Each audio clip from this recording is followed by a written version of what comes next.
Hey everyone, it's Helen from SMB Deal Hunter. Today we have Phil Panopoulos with us, an acquisition entrepreneur who bought and then sold a pizzeria. Very excited to hear Phil's story. Phil, it's great to have you on today.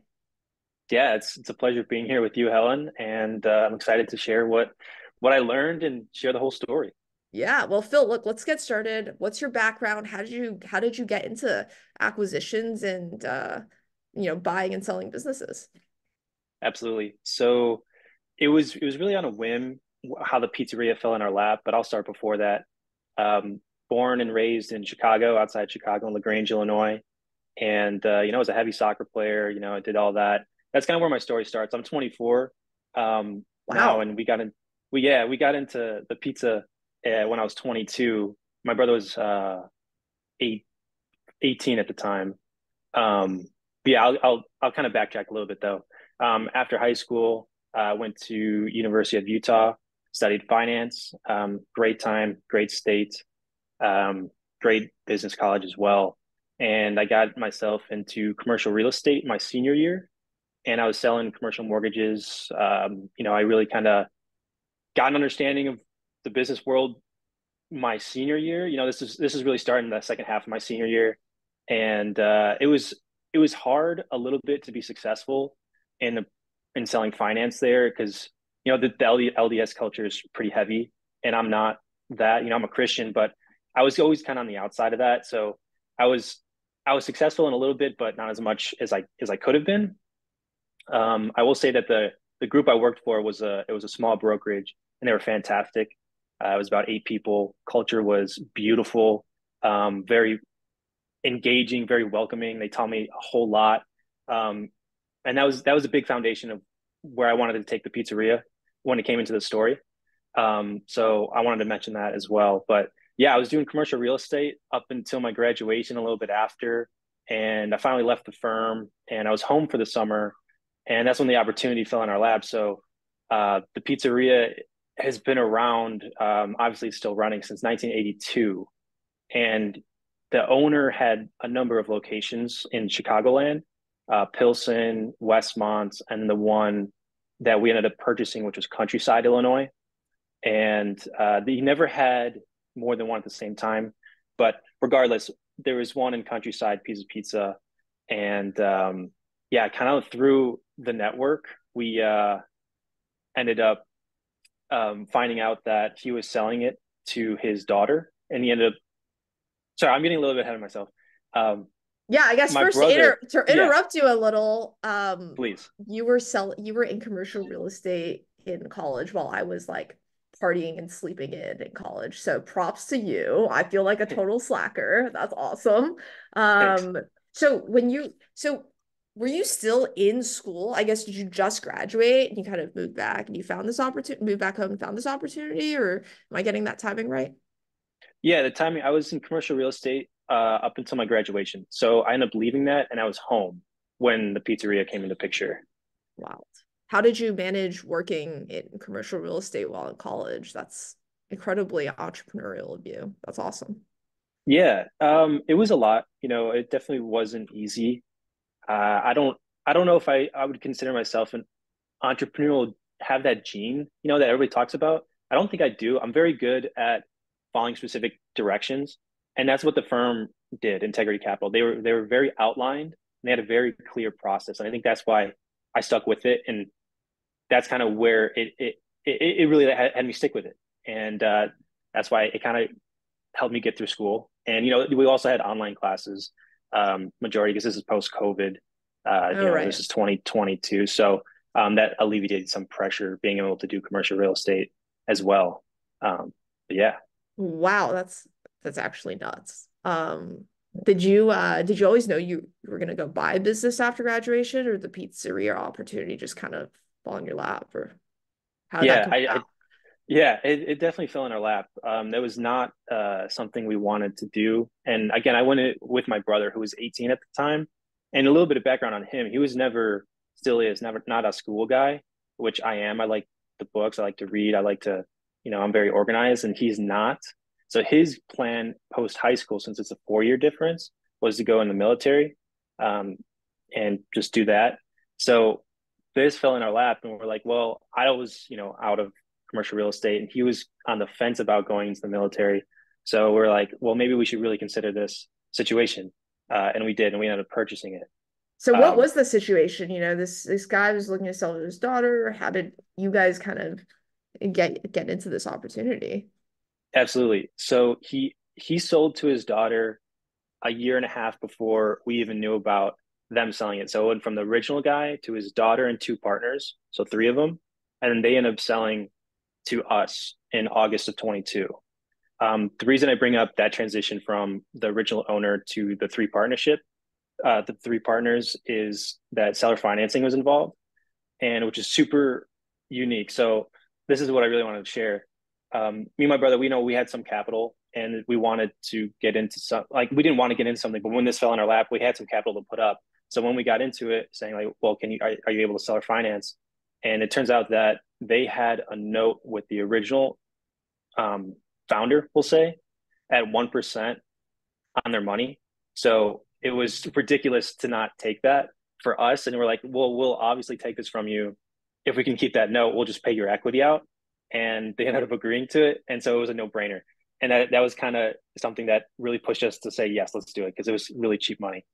And what that's insane. What were the terms they had with the original owner when they bought the business? Or I guess it was the daughter, right? So I mean, I'm sure the terms are Yeah, incredibly favorable. So exactly. hence the Exactly. Yes. 1%. But was it Yep. like 100% seller finance or what did that look like? Or how was the deal structured originally?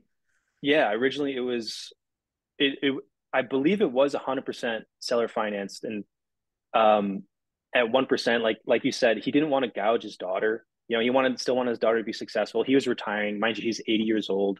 He's still around, great guy. I'm still in contact with him. I think he's 80, he should be 82, 83 now. But yeah, he didn't want to gouge his daughter. And by the time we got in the picture, they were a year and a half, right? So we had to pay their equity out at a year and a half. And what was remaining on the term was, I think, 4 more years or 5 more years. So it was a smoking deal just to keep that seller finance. Wow. And so it was like I guess 7-year-ish seller note. And Yep. oh, Yeah. interesting. Yeah. And why did the daughter then want to sell the business? Or the daughter and the two Sure. partners? Sure. Yeah. So their reason for sale was they could not get along. When I'm sure it happens all the time in business, but they started working together, right? So she was always, the owner's daughter, which is fine. And then they were always working together for, I think it was like the last 6 years. They've always been around, them three.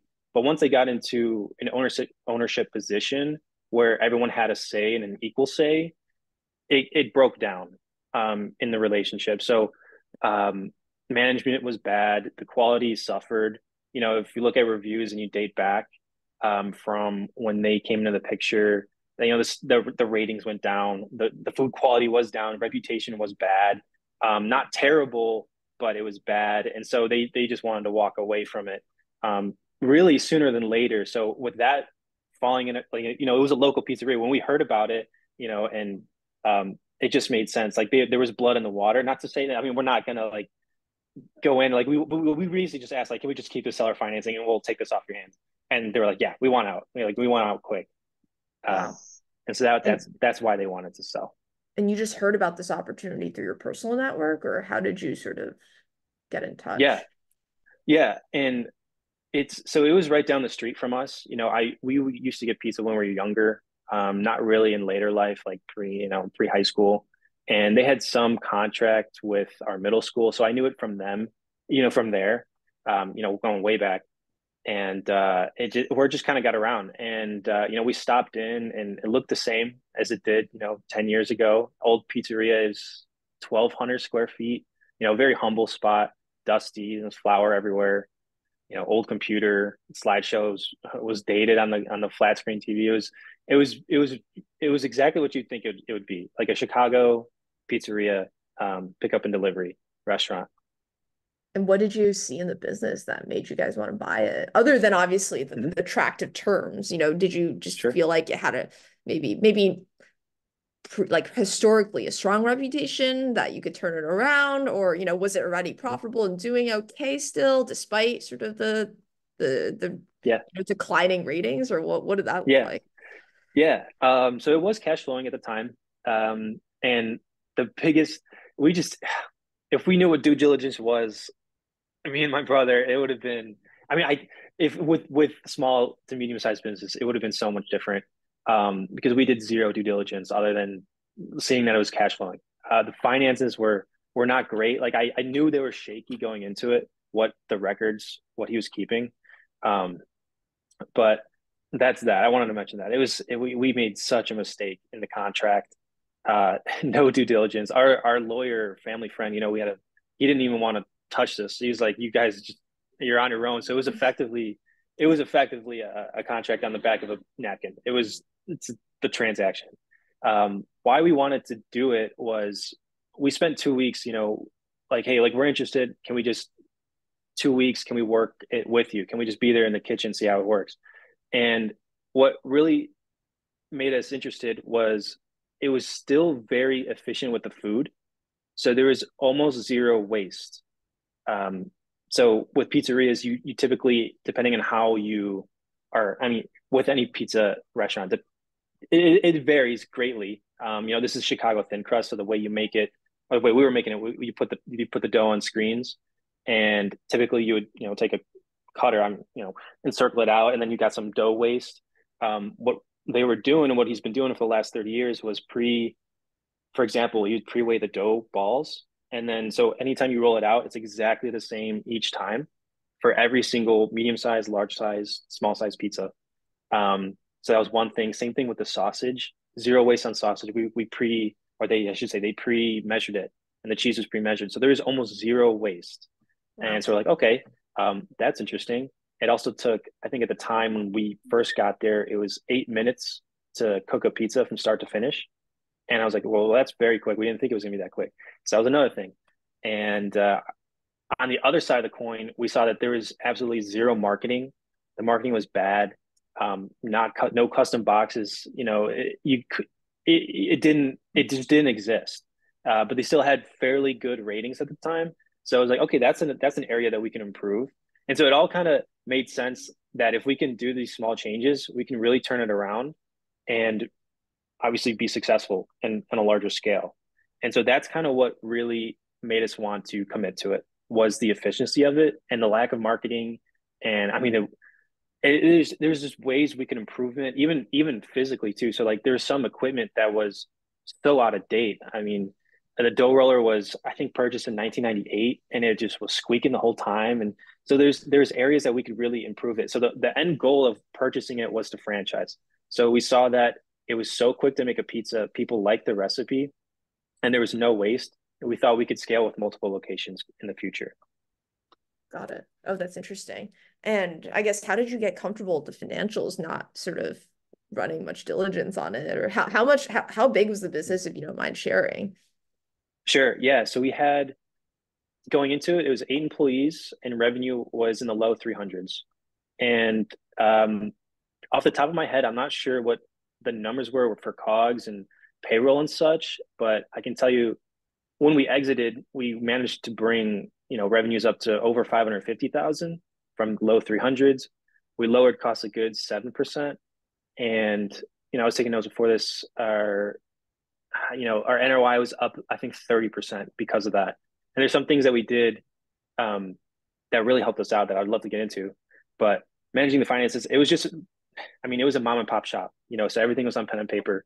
It was transitioning that into, QuickBooks and just putting online and making sure things are actually organized and done properly. Um, but yeah, yeah. No, that's interesting. And it's super smart that you went in. You basically just trialed the business for 2 weeks and just, figure it Mhm. out if it was something, you'd be still interested in operating after the 2 weeks, I'm guessing. Yeah, yeah. I mean, we That's just saw awesome. improve. Yeah, we saw we could do good in it too. And my brother, he's a brute. I mean, he'll just get to work and put his head down and get to work. And with me, it's if I have an idea and like we shared the same idea, which was a beautiful thing. Sometimes when you work with your brother and or family, or in their case, coworkers, it breaks down. But we had the same goal, we had the same objective, and with me, it's like I get obsessive about certain things, and I was like, okay, this is gonna be a franchise. Like we're gonna franchise this, like no matter what. Like we're going all in. This is a good deal. It's pretty unique with seller financing. And so I couldn't let it go personally. I was like, we have to see this through going into it. No, that's super interesting. And when you I guess what did the purchase what did the whole, process look like? After the 2 week trial, did you immediately sort of sign a purchase agreement and just take over? Like what was that transition period like? Yeah. So contract wise, literally that. We just signed a purchase agreement. We were smart enough to put in there, I think it was 2.5 or 3 months training period, like further training period from the three of them.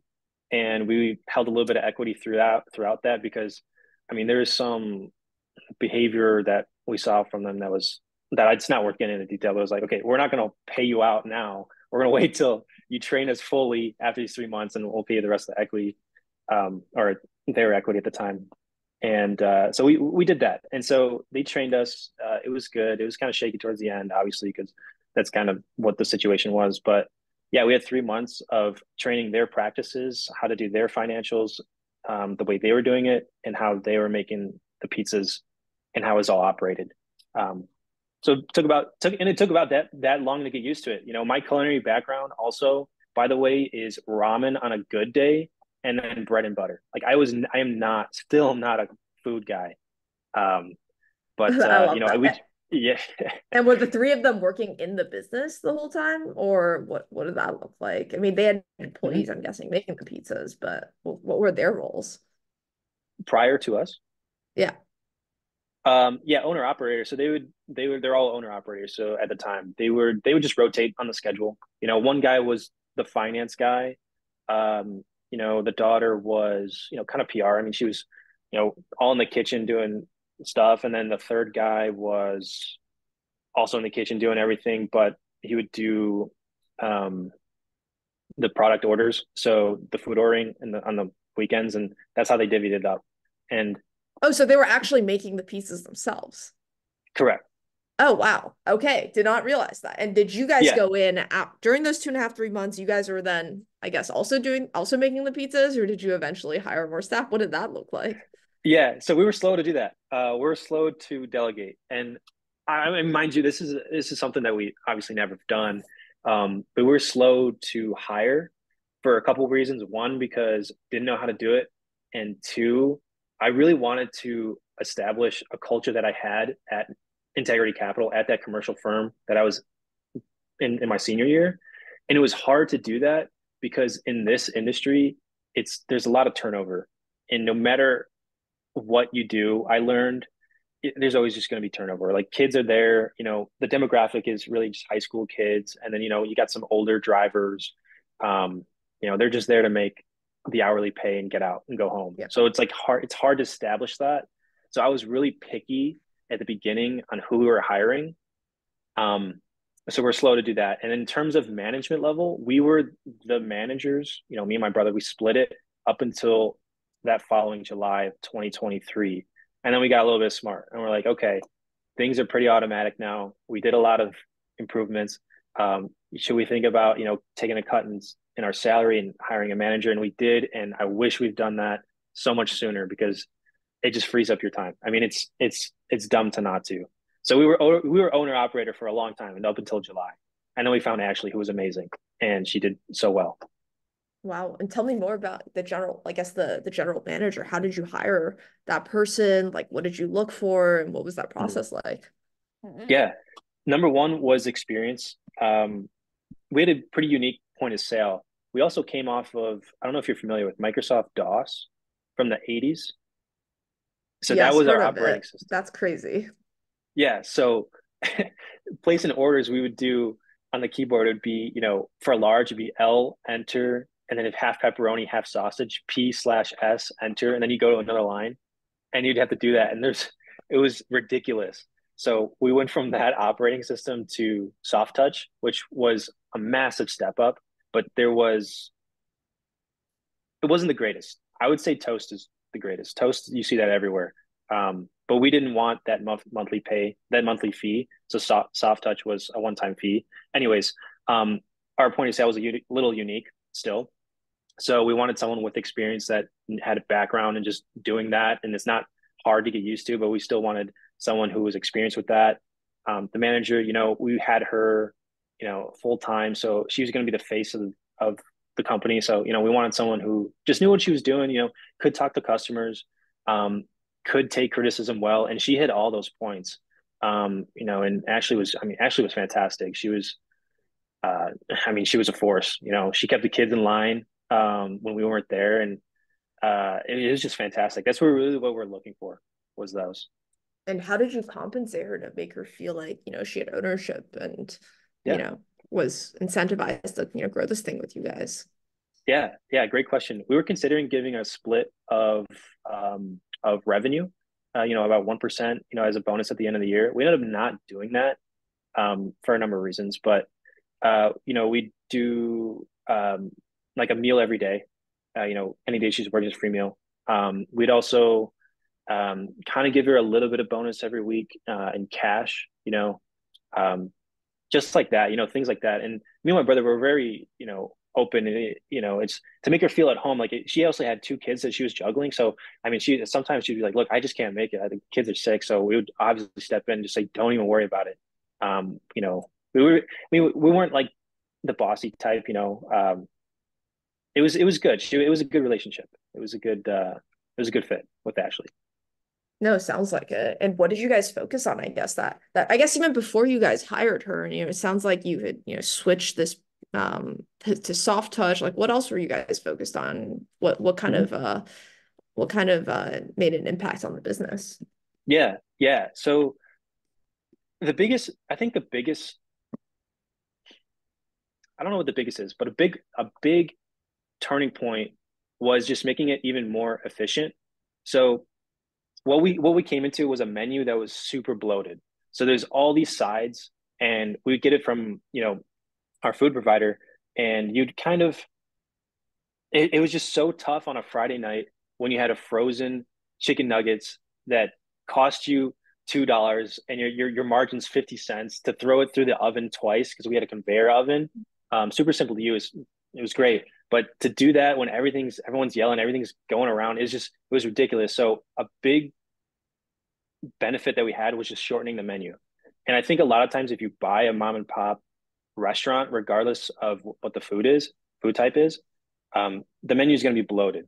So that was one thing. We shortened up the menu a lot, focused mainly on the pizzas and the ones and certain sides that had the greatest margin.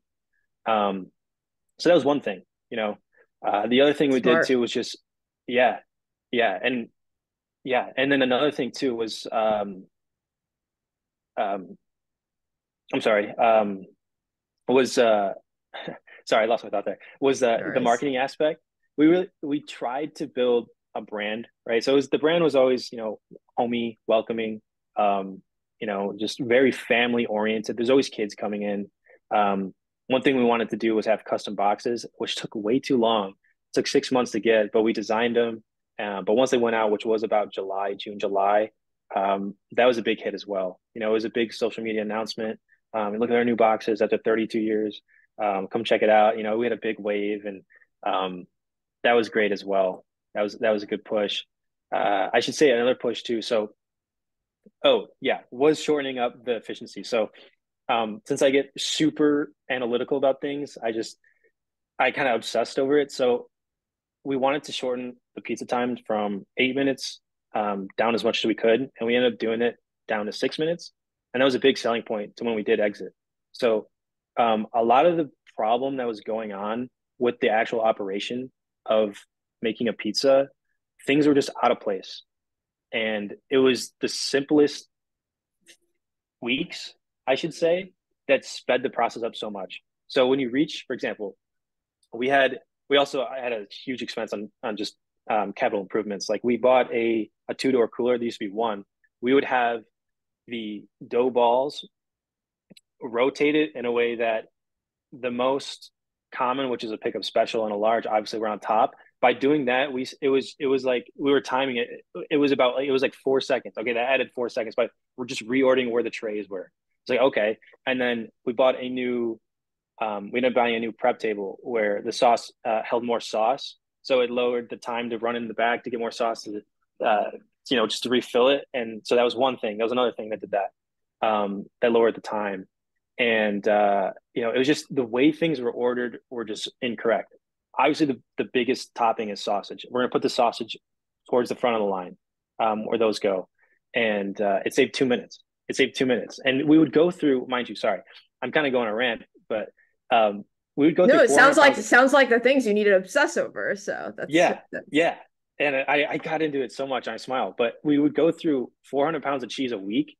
And so it was just super high volume. So these small, just putting things in a different place saves so much time and just so much customer happiness because they're just getting the pizzas out quicker, you know.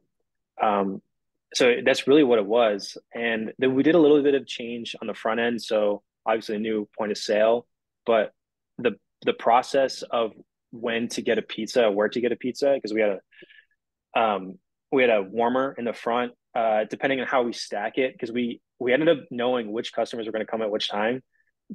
The business has been around for a while. We were just a reoccurring customer base. We would put pizzas in a certain order based on when they were coming. Obviously, they call and they're coming. We're going to come in 35 minutes, but we know where to put them, and it just made sense at the time. Um, I loved it. I mean, I loved it. I enjoyed my time so much. I got to the point where when we were trying to rebrand or just not rebrand, but just develop the brand a little bit, I was trying to match the Pisa Pizza logo, the red, to the red of the sauce. But I also was trying to look up at the same time which type of red is most appetizing. So I was going through all these articles, and this is pre Chat GPT, so I couldn't, utilize that. But I was really trying to find like how deep can this red go based on how much water we put in the sauce before the taste change versus me seeing it with my eye, how appetizing it looks. So I was wow. just getting super into it. And my brother was like, "You're just ridiculous. This is just a waste of time." And I was like, "But I loved every little bit of it." So we ended up basically sticking with the original recipe of the sauce. And I didn't go too much of a change in that. We ended up just altering the logo to find, which one was most appetizing, which type of red, because we were red, white, and black. Um, but yeah, it was stuff like that it was the best. Wow. No, that's super interesting. I love nerding out over pizzas. That's great. Um, Yeah. and how did you guys think about, your competition? I'm sure, you were people ordering from like the Domino's, Pizza Huts, et cetera. Like how did you compete against Mhm. those players? Yeah, that's a great question. So in LaGrange, Illinois, I remember back in high school, it was either an article or we discussed in class, but it's a hotspot, either one of the biggest or the biggest hotspot of pizza demand in the country. And I knew that going in when we purchased the business, but I wanted to obviously use that as an advantage. So to give you a picture, our tenant neighbor 3 or 4 businesses over was Domino's, also pick 'em delivery. Across the street was Sarpino's, and they're open, until 3 a.m. And then if you go a block down to the right, if you go south, is Lito's Pizza. They've been around since 1964. If you go to downtown LaGrange, that was Danico's. Then you had Nano's, and then you had Luca's. Luca's was a sit down. So that was what would I read off? 7 right there. And then you also had Little Caesars, Pizza Hut, sporadic. So the competition was there. However, the demand was there, and this is such a weird market, Chicago pizza. Um, People are just prideful on what they want and what they like, and they will not let go of what they like. Like I said, like we had customers since Pilsen area, since Pilsen time. Pilsen's a neighborhood, 1982, the first one. We had people driving from Pilsen down to Countryside, which is about a 25-minute drive from the city. So in terms of competition, it was a lot, but you had those groups of loyal customers, and so did Litos, so did Lucas, so did I mean Domino's. You have their customer base, but I wouldn't call them, you know, groups. I mean, you're just there for cheap pizza. And Danico's, you had those loyal customers, and we also came into that as Pizza Pizza's loyal customers. So that was the competition environment, I should say, that we're getting into. And basically, I mean, it was really just organic growth. Like I talk about marketing, the boxes helped a ton, but word got around that there was new owners. At the beginning, it was kind of shaky because they didn't know. It was like, oh, these two young brothers, like just gonna mess it up, blah blah blah. But they came out quicker, they came out hotter. The boxes said Pizza Pizza on them. People ate that up. They loved it, and it was truly organic growth from there to bring us from low 300s in revenue to well over 500,000 in sales. So I mean, it's a very unique market in this thin crust pizza, Chicago. You know, I love that. That's yeah, crazy. I mean, despite all the competition, and it seems like you're able to sort of buy a reoccurring customer base, which is great. yeah, I guess that's one of the beauties of buying a business, right? hmm I love yeah. that. Okay, well, very interesting. What about the whole idea of, franchising this that you came in with, the whole goal of that, sort of what happened next? I know you guys sold the Mhm. business, but, did you still think about franchising? Did you get started with that? What did that look hmm like?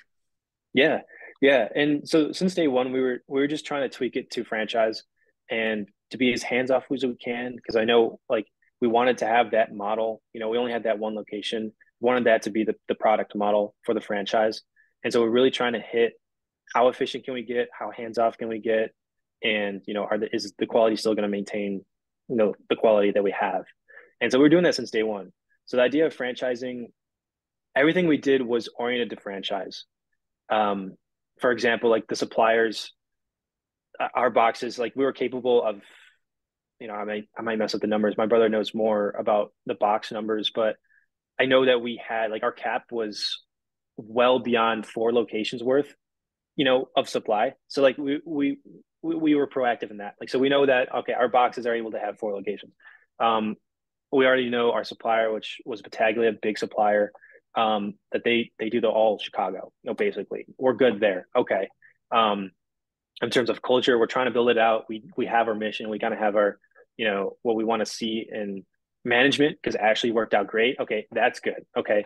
And then okay, so like we were not here this Friday, this happened. So it's just we wanted to be as hands off as we can, just build a model, have a cash flow, make it work smooth. And we got to that point. Um, the we also had a consultant come out, give us some tips. Consultants are pricey. But give us some tips, kind of see, make us sure we're on alignment for franchising. And yeah, so but the turning point, I should say, to not franchise was throughout that time, we were in the kitchen in the beginning, obviously less and less towards the sale because my brother was, well, less and less because we're hands off, but my brother was developing a lung problem with the flour. I don't think I told you that, Helen, but he was, and he sounded like popcorn lung. And so he ended up being allergic to the flour that we had. And so he Wow. was, yeah. And it was like, he breathes in, you could hear it. I mean, he was coughing all night, every night. And And so he is that was, something that develops, I guess, pretty commonly? I mean, I don't know. I didn't have it. My lungs were clear, and so were the previous 3 partners. But I mean, it was kind of bad. So it was just him, and he was kind of losing mental interest in it. He was, we were making money. It was kind of hands off. I mean, we got to the point where, I mean, it was hands off. It was turnkey. It was turnkey. We were in. I mean, I was doing work maybe 5 hours a week of just the financials and just calling, suppliers and figuring out costs and stuff. Um, but he lost interest in that part of it, and I didn't want to work without my brother. He didn't want to pursue the franchise idea, so it kind of came down to let's just see what it'll go for. If we put up for sale, and that's kind of what led us to the sale of of exiting it. that's interesting because, this reminds me of like we used to manufacture food as well, obviously. But every time we visited a manufacturing plant, we'd leave just covered in whatever it's flour or whatever. And I remember it was kind of felt like shit after. hmm So I can imagine that. I mean, especially if you're more sensitive, but that's crazy. And what did that look like, when you were looking to sell the business? How did you approach the sale? Did you go work with a broker? Did you try to find someone local in the community? What did that look like? Sure, yeah. We kind of did what we knew or what we thought we knew. So, Biz Buy Sell was the first one. Facebook groups, we went in there, just high level financials, and they were really good. They were really good. So I mean, they were good. We did good. It was good A to Z. Like it was a good just, we made so many mistakes on the buy and then so, less mistakes on the sale, but I learned so much on the sale. I'll tell you, like I learned so much more on the sale because the due diligence that these guys went into, these 4 investors that ended up buying from us, was such a fine tooth comb. that I wish I'd done in the beginning. But I just didn't know. You just don't know what you don't know. So yeah, biz buy sell. I think we got specifically in there. It was 2,500 clicks. Ended up getting I think 30 messages. 12 people came out, and we got two offers. Is how the metrics kind of broke down. And then we ended up accepting the one cash offer, which ended up being more than the one financing offer. And they said we'll close in 30 days, and they ended up closing in I think 42. So it worked out. Wow. It worked out on both parties, and we were out by 16 months, which was December 31st, my brother's birthday. That following year, so 2023.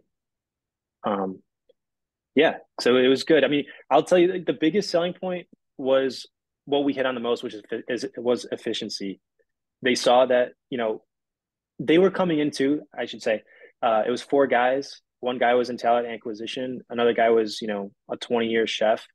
And he was key because if I were selling it to someone for just, I won't say his name, but for just the talent acquisition guy, his background, he wouldn't have gotten it like the chef got it. So I was telling the chef, like, this is what we did. This is what we moved here. We bought this cooler for this reason.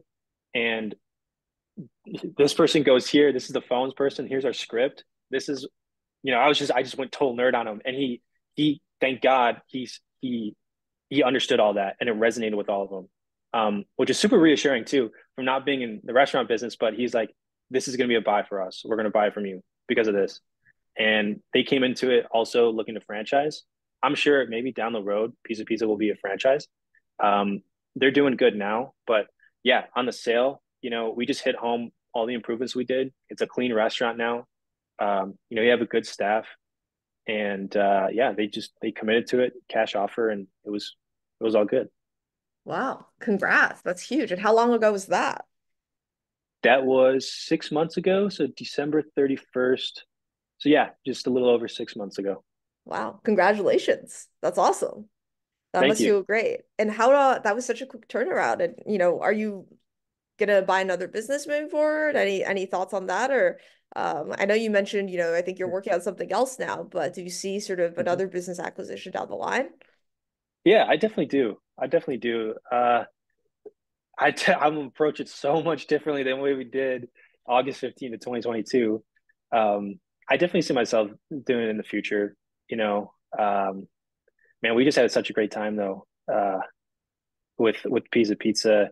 I'll tell you, I will not do food and beverage. I'll not touch that with a 10-foot pole, just because just the risk. Also, we just didn't understand until later. Just late in the game. Just if kid cut himself with a knife, everything was in house. We cut the peppers in house, onions. That also saved on cogs too.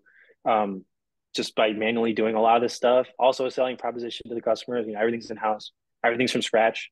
Just a kid just cut himself the wrong way. That's just so much liability. Yeah. It's an old building. Some of the floors are actually kind of wonky. If someone trips and falls, like done for. So I won't do food and beverage in the future. I can definitely see myself doing, other small business acquisition. It was exciting, it was exciting. And yeah, what I got myself into now is as Did a you take tech some time startup. off? Did you take some time off Oh, after? yeah, yeah, we took a mini retirement for a couple months. We And would what did you do? we did a RV trip to Grand Canyon, and this was what, January, February. Uh, it was cloudy the whole time, which sucked, but it was cool. We went with the family, and yeah, we just kind of sat around. We have a canoe. Me and my brother go on, so we did that a couple times. I think local lake. We'd go. Yeah, we just kind of relaxed and just enjoyed the mini success that we had. Yeah, well, good for you for celebrating, not your win. Not many people, a lot of people kind of just move on to their next thing, and but good on you for actually taking some time off. I love that. Yeah, yeah, yeah, and yeah, he moved down to Texas. He's living life now, and then yeah, for me, tech startup with a friend from actually preschool, right across the street. I'm at the library now, and we're doing talent acquisition actually for Gen Z. Built a social platform, kind of like a LinkedIn, but tailored to Gen Z. And I can get into that, but It could be for another podcast. But yeah, that's where I'm at now. It must feel good, I guess starting a company without, I guess, the stress of having to have cash, I guess, coming out from the business starting day one. Yeah, yeah. You mean from the purchase of the business? Yeah. No, I mean, like, with you starting the business now, it must feel good. With startups, I think a lot of the stress is like you're not making money, you're not profitable, or all of these things. You can't support, your lifestyle. But, now that you sold your business, I feel like, you're in a really good Hmm. place to start something from scratch too. Yeah, yeah, exactly. It's a blessing. I'll tell you, Helen, it's a blessing the way we made it out with, a few dollars and just alive, and yeah, I have some comfort now, and that's exactly what I'm doing. I'm going straight into startup.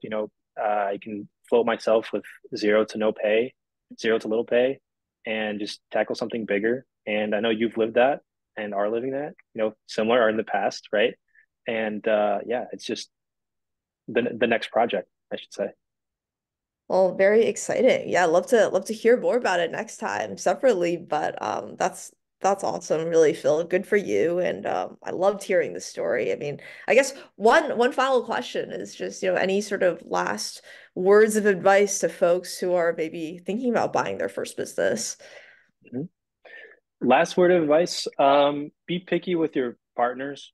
That was the reason they end up lose. I wouldn't say lose. Yeah, that's the reason they lost it, and that we got it, and that was the reason we got it, and we're successful. I would say, um, yeah, I would say that's my word of advice. Also, if you're, mentally, spiritually where you need to be, I'm like I said, I'm a Christian. Prayed every night. I had the restaurant. Like, don't cut yourself. Don't have the kids fall and stab themselves by an accident. You know, um, if you put, yeah, I mean, yeah, follow your faith, but put your best foot forward. If you obsess with it, it'll be even more fun. Like I had a blast doing it. Just um, yeah, pick your partners and then pray to God. I love that. And I love how much fun you had, doing this. I feel like a lot of people get lost in the stress and anxiety, but I love that, you had such a positive outlook on the whole experience. Yeah, yeah, it was fantastic. A good time. And I guess, Phil, if anyone wants to reach out, learn more about your story or has follow-up questions, what's the best way to reach you? Sure. Yeah. Best way would probably be LinkedIn. Just my name, Philip Panopoulos. Now I'm on there all the time, especially now for work. So yeah, just happy to chat too. Happy to give you advice if you're ever thinking about getting the pizza or food and beverage. I'll get you even more detail than what we just talked about, and more than happy to do it. More than happy to do it as well. Really appreciate it. And thank you for, paying it forward to those who are, looking at doing this for the first time. Well, look, Phil, really, really appreciate your time today. Love hearing your stories. Great, fantastic, both outcome as well as just love hearing how, thrilled you were with the entire experience. So thank you again. Yeah. Thank you, Helen. I appreciate it.